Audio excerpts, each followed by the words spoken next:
sweet, sexy death. No one cares how old you are.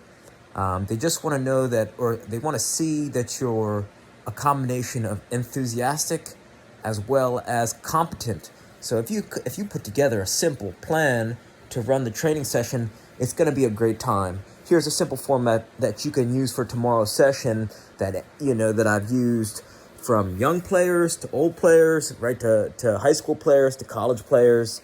And it looks like this. You do a warm-up. You have the team captains do a warm-up or lead one yourself. And then it's possession, right? You could do three-team possession, monkey in the middle style, or you could do, two-team possession, or you could do two-team possession playing through, you lay out small gates on the field, and the players got to keep possession, right? Five passes of possession is a point, or if they play through the gates, one pass through the gate is a point, right? Any type of possession. Then it's finishing on goal, right? So you call it 10 to 15 minutes of possession, then 10 to 15 minutes of finishing on goal. Finishing on goal, you start maybe a couple yards, 10 yards from the 18, right? You start a line, and each player's got a ball at their feet, and all they're doing is running at full speed, finishing the ball in the side netting, right? You call it the Slotsville, to the left and to the right of the slide netting, hard load driven shots / passes on the ground, finishing on goal. And then, right, then you could do, after they do, let's say 10 minutes of side netting finishes, right, slotting the ball, then you could have everyone get the ball up in their hands. The line, each person hands you the ball, then they stand facing you with their back towards the goal. You throw the ball over their head, and then they run onto the ball. It's a one-time volley, finished on frame.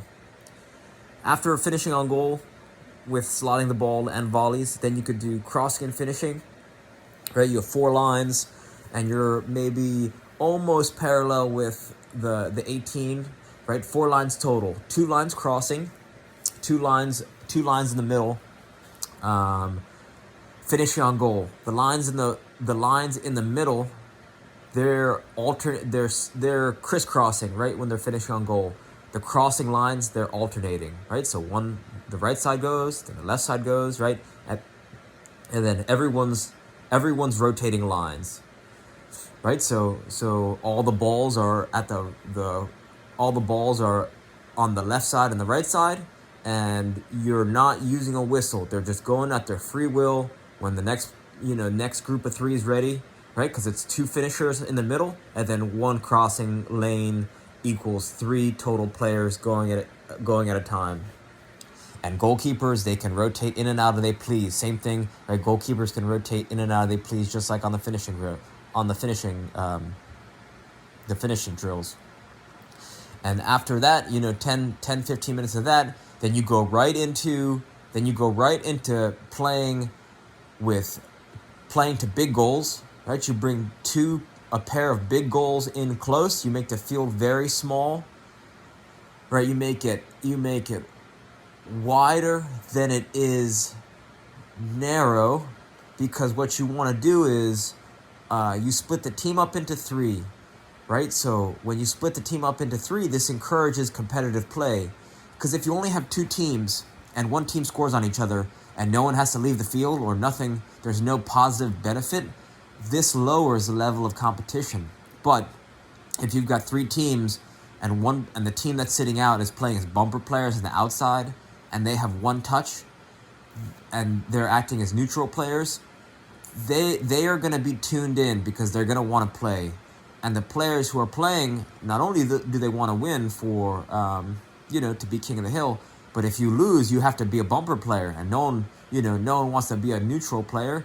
So I feel like this was the reason why our coach, right, this is Doug Nevins, had teams. He broke teams up into 3, and he had the third team, whatever team sat out as bumper players on the outside with 1 touch. And that's a very simple format that you can use, as young as U10. I mean, as long as players can understand the fundamentals of passing, dribbling, and shooting, You could execute this full team. I mean, he was using this training routine for a U18 number one ranked boys club team out of the U.S. So this is not a joke of a training session. This is a high level training session if you execute it properly. So one more time, it goes warm up, possession, any type of possession game that you could think of, then right into finishing on goal, a combination of slotting the ball and then volleys, and then that transitions right into crossing and finishing. 4 lines total, 2 crossing lines, 2 finishing lines that are crisscrossing on finishing on goal. Crossing lines are alternating, right side, left side, and then it goes right into three different teams. Right, you split the whole team up into 3, and then they're playing the big goals with one team sitting out as bumpers as neutral players, and that'll take up an hour 15, hour 30 minutes of your time. Divvy it up to 15 with each session. And you want to end on a high note when the energy's high with good feelings. So our coach would always end the game.